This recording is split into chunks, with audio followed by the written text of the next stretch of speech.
My name is Rebecca Hayes. I'm 29 years old, and exactly 72 hours before my wedding to the love of my life, I walked into my childhood bedroom to find my sister Amber wearing my custom Vera Wang gown, taking selfies in front of my grandmother's antique mirror.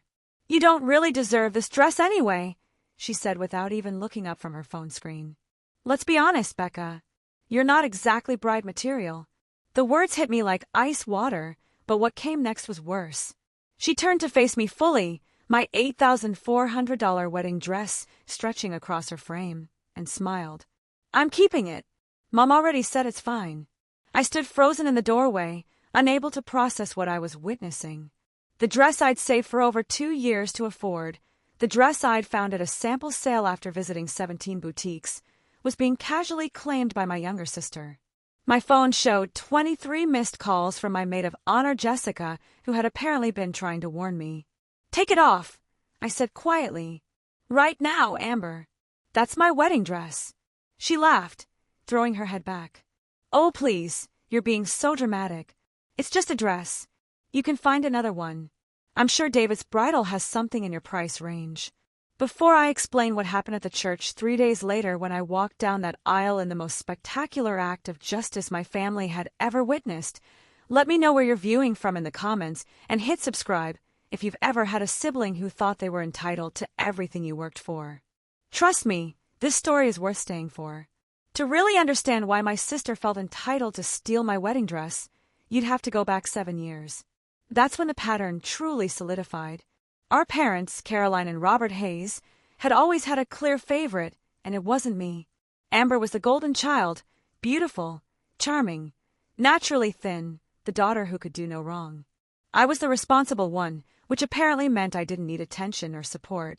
The favoritism became impossible to ignore when Amber dropped out of college after 1 semester at a private school that cost $47,000 per year.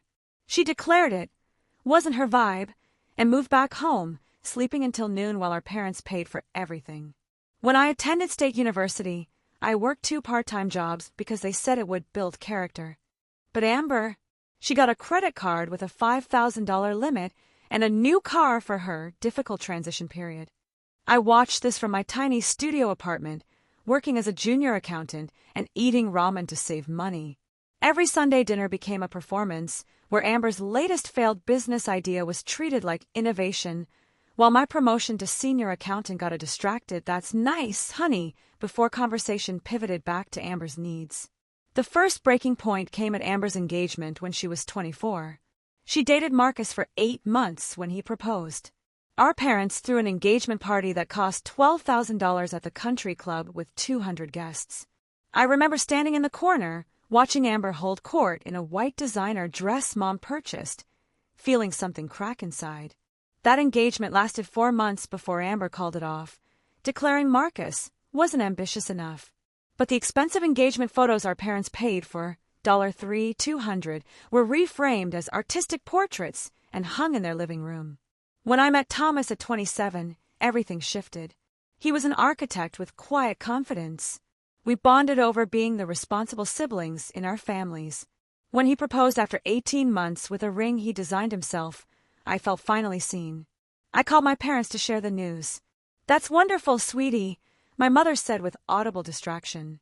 "Listen, I need to call you back. Amber's having a crisis." She hung up. My father didn't call back for 3 days. Wedding planning began with Thomas and me determined to create something meaningful. We set a budget of $25,000, saving carefully over 14 months, declining to ask our parents for contributions. The dress was my one splurge, found at a sample sale in Manhattan, marked down from $14,000 to $8,400. It was Vera Wang, ivory silk and French lace, with cap sleeves and a cathedral train. Jessica teared up when she saw me in it.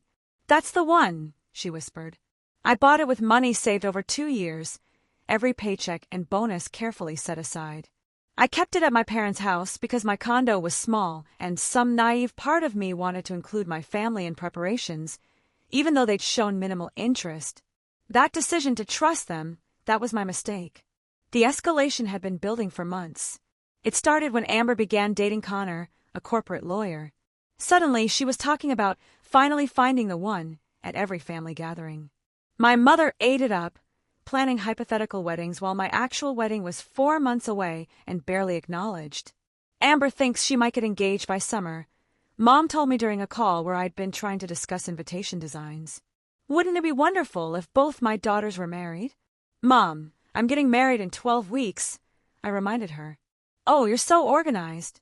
You don't really need my help, she interrupted. Now about Amber's ring ideas. 2 months before my wedding, Amber announced her engagement to Connor with a 3-carat diamond ring. The dinner turned into an impromptu celebration for her. My father gave a speech about both daughters, but spent 5 minutes on Amber and 30 seconds acknowledging my upcoming wedding. We should coordinate our weddings, Amber suggested. Share vendors. Maybe I could borrow some decorations. And could I see your dress again? Something in my gut twisted. It's sealed at Mom's house. I'd rather not open it this close to the wedding. Don't be so precious about it, she laughed. I held firm, but noticed Amber and Mom exchanging a glance I couldn't read. 3 weeks before my wedding, I hosted a small bridal shower. Amber arrived an hour late, made comments about my cute little place, and spent the entire event showing guests photos of her own wedding venues. When opening gifts, she inserted herself constantly. Oh, you got the basic KitchenAid? I registered for the professional series. When my friend Sarah gave me a handmade photo album, Amber grabbed it. Sarah, would you make one for my wedding too? Vic, you don't mind sharing, do you? Actually, I do mind, I said quietly. This was a gift for me. She looked genuinely surprised. Wow, bridezilla much? No need to be so sensitive. After everyone left, Jessica said bluntly, she's going to ruin your wedding if you let her. You need harder boundaries. She's my sister, I said weakly. Maybe you should uninvite her, Jessica replied seriously. I should have listened. The dress theft happened on a Tuesday afternoon, exactly 72 hours before my Saturday wedding. I'd taken the day off to handle final preparations. I texted Mom that morning saying I'd stop by at 2 p.m.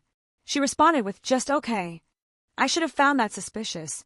When I arrived, Dad's car was gone but Mom's was there. So was Amber's BMW. I let myself in with my key. The house was quiet. Mom, Amber, I'm here for the dress. No response. I climbed the stairs and heard a camera shutter clicking repeatedly. I pushed open my bedroom door. There she was, Amber, wearing my wedding dress, taking selfies. The dress fit her differently. She was taller and thinner, so the hem didn't reach the floor and the bodice gaped. But she'd zipped it up and was treating it like her personal photo shoot. For a long moment, I couldn't speak or move. Oh, hey Becca, she said casually. I was just trying it on. Connor's sister wanted to see what it looked like, and I figured since I'm closer to her size, I'd model it. Take it off, I said. Right now. That's when she said it. You don't really deserve this dress anyway. Let's be honest, Becca. You're not exactly bride material. You're getting married at some garden venue instead of a real church, having a small wedding instead of a proper event. Thomas is nice, but not Connor-level successful. This dress is too beautiful for what's essentially a backyard barbecue with vows. I'm having a real wedding at the country club with 300 guests. This dress deserves that. I felt something crack inside. This dress cost me $8,400 and 2 years of savings. You have no right to it. Actually, she smiled, Mom said I could have it. She thinks I'll look better in it. My engagement party is next month. This would be perfect. You can find another dress. David's Bridal probably has a sale section. Where's Mom? I demanded. Downstairs. She knows I'm trying it on. She told me where you kept it. I walked downstairs and found Mom arranging flowers. Mom, Amber is wearing my wedding dress. My wedding is in 3 days. She barely glanced up. Oh, honey, she's just excited. Let her have fun. It's not hurting anything. It's my wedding dress that I paid for. You're being dramatic, Rebecca, she sighed. It's just fabric. Amber really loves that dress, and honestly, she's right that it suits her event better. Your wedding is casual. You could wear something simpler. I saw nice options at Macy's last week. That's when I understood this wasn't just Amber being entitled. This was my mother actively participating, endorsing it. They had discussed this. They had decided Amber's hypothetical engagement party was more important than my actual wedding. I walked back upstairs. Amber was still taking photos. I'm taking the dress, I said flatly. Either you remove it now or I cut it off you. She finally looked annoyed. Fine, whatever. But I'm keeping these photos.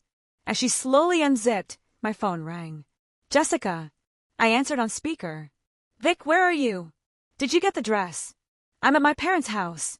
There's been a situation. What kind of situation?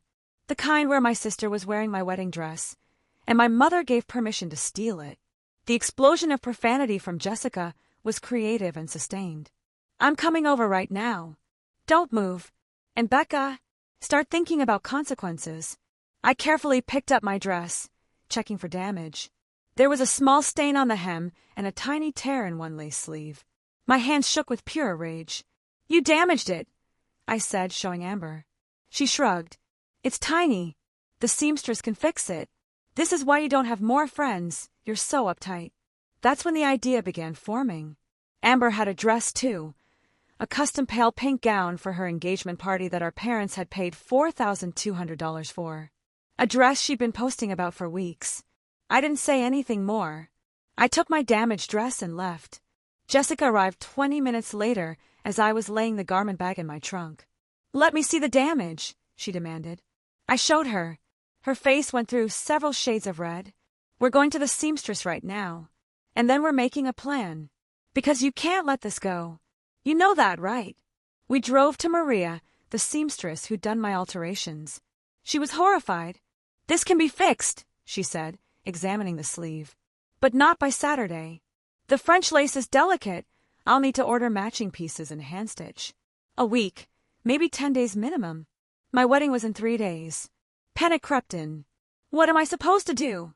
Maria studied me. Do you have a backup dress? No. This was the dress. Jessica suddenly grabbed my arm. What about Amber's dress? I turned to her. What about it? Her engagement party dress. The designer one your parents bought. The one she won't stop posting about. Jessica's eyes gleamed. How would she feel if someone borrowed it without permission? I can't, I said immediately. That's exactly what she did to you, Jessica finished. Except you'd be borrowing, not stealing. You'd return it after the wedding. The idea was insane. It was petty. It was perfect. Her party isn't for 3 weeks, I said slowly. She wouldn't need it before then. And it's at your parents' house, just like yours was, Jessica added. Maria held up her hands. I heard nothing. But hypothetically, if someone needed alterations on a pale pink designer gown very quickly, I'd have time Thursday evening. I looked between them. I thought about Mom's dismissal, Amber's cruelty, years of being less important. I thought about my damaged dress and my approaching wedding. Thursday evening, I said to Maria. I'll be there. The next 48 hours were covert planning. Jessica and I became a tactical team, mapping timing and logistics for Operation Pink Dress. Thursday morning, I called Mom casually. I need to grab something from the house around 2 p.m. Will you be home? I have a hair appointment, she said, sounding relieved. Your father will be at work. You have a key. Perfect. Will Amber be around? No, she's having lunch with Connor's family. Won't be back until dinner. I texted Jessica. All clear for 2 p.m. She responded with scheming emojis. I'll drive. You're too nervous. Thursday afternoon, we pulled up at 2:15 p.m. The house was empty. I used my key, and we climbed to Amber's room. Unlike my converted guest room, Amber's remained a shrine. Photos on walls, makeup on the dresser, closet full of clothes. And there, hanging on the closet door in a pristine garment bag, was the dress. I unzipped it with trembling fingers. Pale blush pink, silk and chiffon, designer label visible, delicate beading on the bodice. Our parents had charged $4,200 for it, dismissing the cost as an investment in Amber's happiness. It's gorgeous, Jessica whispered. And exactly your size. I carefully removed it and folded it into our shopping bag. In its place, I left a note, borrowed for Saturday. You understand. We'll return Monday. We were out in 10 minutes. As Jessica drove away, I kept expecting sirens. But there was nothing. Phase 1 complete, Jessica announced at Maria's shop. Maria assessed the dress immediately. Length is perfect for you. Bodice might need slight taking in. But the real work is transformation, This is an engagement dress. We need to make it bridal." For 90 minutes, I watched Maria work magic. She added a delicate ivory overlay to the bodice, changing the color just enough to read as bridal. She hand-stitched tiny pearls along the neckline. She added a silk ribbon belt in ivory that created an elegant bow and back. When finished, the dress was transformed. "Your sister won't recognize it," Maria said with satisfaction. "Not until she looks closely, and by then you'll be married." I paid her in cash plus generous tip. "Thank you for saving my wedding." "No," she smiled. "You saved your own wedding. I just provided technical support." Friday passed with no calls, no messages, no indication Amber discovered her dress missing. I handled final details with Jessica, avoiding family contact. Friday evening, my phone rang. "Mom." I let it go to voicemail. She called again. Voicemail. Then a text. "Amber can't find her engagement dress. Have you seen it?" No response. Another text from Amber. "Did you take my dress?" "I swear to God, Becca." Still no response. Let them panic. Let them feel what I felt. Saturday morning dawned clear and beautiful.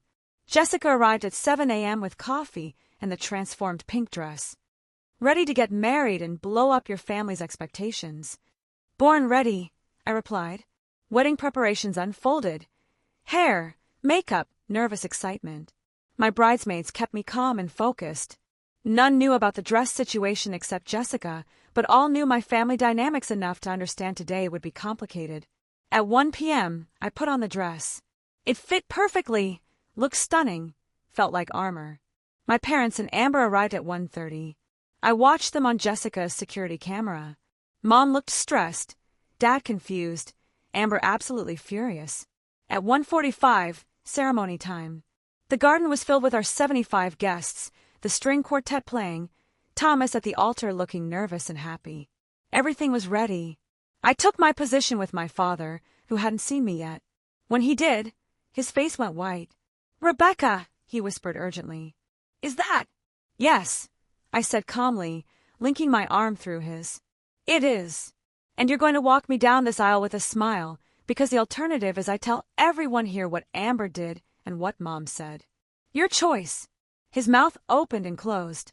In the front row, I saw Mom spot me and recognize the dress. Her face transformed from confused to horrified. Beside her, Amber stood up. "Sit down," Mom hissed, grabbing her wrist. "Don't make a scene." "That's my dress," Amber said, her voice carrying. "That's my fucking dress, Mom." Guests were noticing. Jessica caught my eye from the altar and nodded. "Keep walking." The music shifted to bridal march.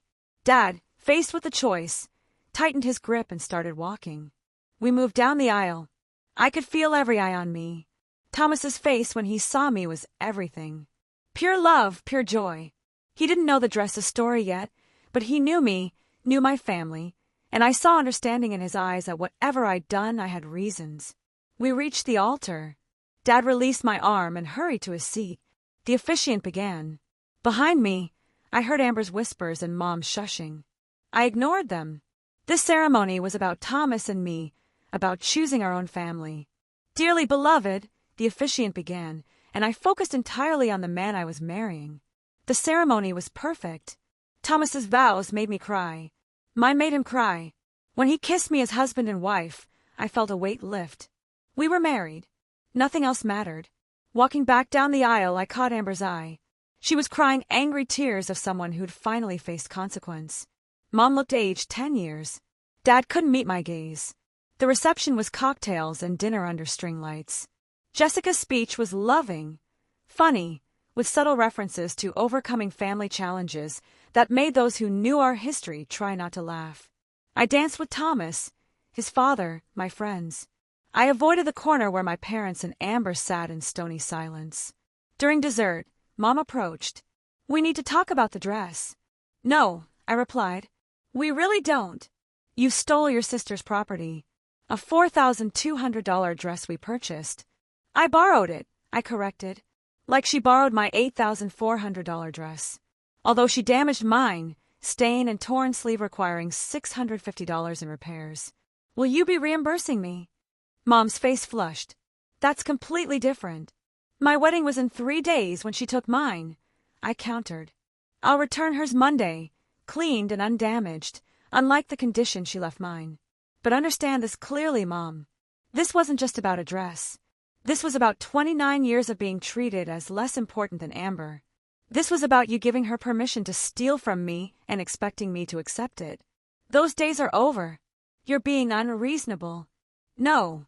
I'm being done. Done being the daughter you ignore. Done sacrificing and getting nothing. Done pretending this family treats me fairly. Done feeling guilty. Thomas appeared, slipping his hand into mine. Everything okay? Everything's perfect, I said. Mom was just leaving. She walked away. I watched her rejoin Dad and Amber, the three of them united in displeasure.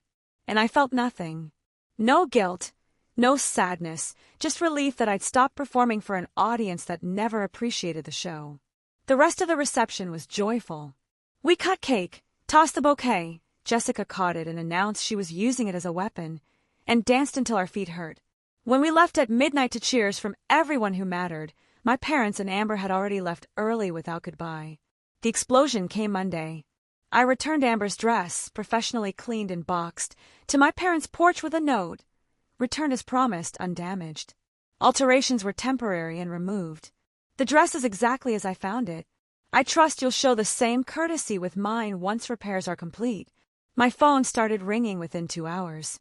First Mom, then Amber, then Dad, then all three in a group call I declined. Voicemails were predictably angry. How could you humiliate us? Everyone was talking about what you did. You've embarrassed this family. This is unforgivable. I didn't respond. Instead, I sent one group text. I wore Amber's dress for exactly the same reason she took mine, because I wanted to, and because I decided I deserved it more. The difference is I gave it back. If you can't see the parallel, that's your problem. I'll be in touch when, and if I decide our relationship is worth salvaging. Until then, please respect my need for space. Then I muted the chat and focused on my honeymoon. 3 months later, sitting in the house Thomas and I purchased, I can reflect with clarity. Jessica was right. Consequences matter, and boundaries only mean something when enforced. Amber's engagement party happened without her original dress. She wore something else and spent the event complaining about me. Her engagement to Connor lasted another 4 months before he called it off, tired of her drama.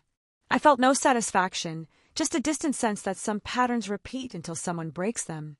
My parents have reached out twice, both times using words like unreasonable about my behavior and overreaction about my boundaries. I haven't responded. I'm not sure I will. My relationship with them exists in intentional distance now, and I've found that the space where their disapproval lived has been filled with peace. Thomas's family has welcomed me with uncomplicated love, and I'm learning what it means to be chosen rather than tolerated. The dress, my original Vera Wang, was repaired and hangs in our closet in archival storage. I look at it sometimes and remember not the violation, but the strength I found in responding. That's my real wedding dress story. Some will say I should have been the bigger person, should have let it go, should have prioritized family peace. But being the bigger person had gotten me 29 years of being treated as smaller, and I was done. I wore my sister's dress down the aisle, yes. But more importantly, I walked down that aisle as myself, fully, unapologetically, without shrinking to make room for someone else's ego. That's the real transformation. If you've experienced family favoritism that made you feel invisible, or if you've been told to accept treatment you didn't deserve for the sake of family, I see you. Drop a comment about how you found your strength to set boundaries. And if this story resonated, don't forget to subscribe. There's power in knowing we're not alone. In the end, the dress was just fabric, expensive and beautiful but replaceable. What couldn't be replaced was my self-respect, and that's the one thing I refuse to sacrifice anymore. Sometimes the most elegant revenge is simply refusing to play your assigned role in someone else's drama. And sometimes, justice looks like walking down the aisle in your sister's dress while she watches from the front row, finally understanding what it feels like to have something precious taken without permission.